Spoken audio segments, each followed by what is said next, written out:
Buti na lang, naligtas mo si Althea. Naku, kung sakali. Kung sakali, hindi ko na mapatawad yung sarili ko. Buti na lang sakto yung dating ko. Ano ka ba? Ikaw si Captain Marvel. Kahit ano, kaya mong gawin. Hindi ka tinatabla ng bala. Ano ka ba?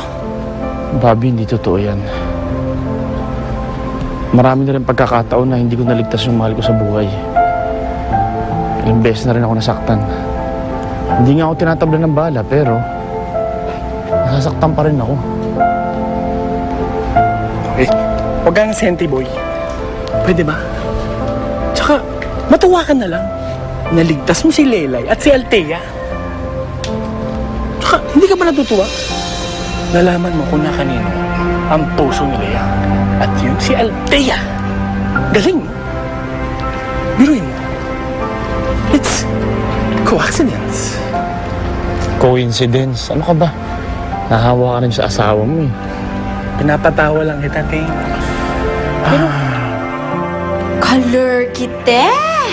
Kung di ka pala nagbeda-beda kanina at di mo niligtas si Althea, edi wala ka ng karibal kay Ting. Ano ka ba? Hindi naman ako masamang tao, no? Tsaka, hindi ko naman kakayanin kapag may mangyaring masama kay Althea, eh. Alam ko, no? Joke ko lang eh. Pero, tingin mo, te, papayag kaya yun si Althea na deadmahin na lang niya si Ting dahil sa utang na loob niya sa'yo? Mali yun. Mali naman talagang pigilan ng puso, eh. Alam mo, kung mahalin ng isa't isa, hindi ko pipigilan yun. Ikaw naman ang nagpipigil. Ikaw yung nasasaktan. Ako, ewan ko sa'yo.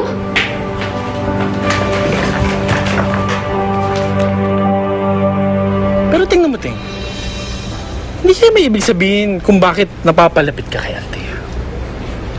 Siguro, yun na yung paraan ni Lea para sabihin sa'yo na magmahal ka na ulit.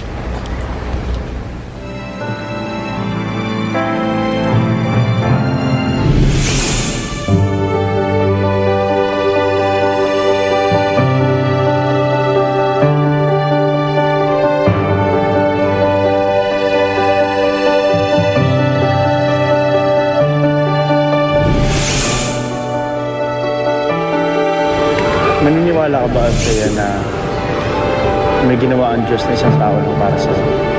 Well, lahat naman tayo gusto natin maniwala na there's such thing as fate, destiny, or whatever you call it.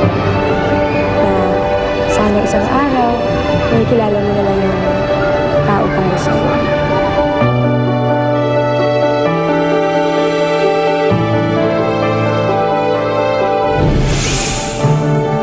Hindi ko alam kung ibig sabihin ng lahat ng to eh. Pero ngayon alam ko na kung bakit naalala ko si Lea kay Althea.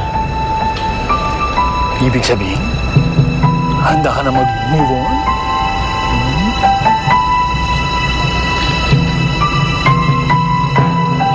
Hindi ako sigurado, Bobby. Tingnan lang natin.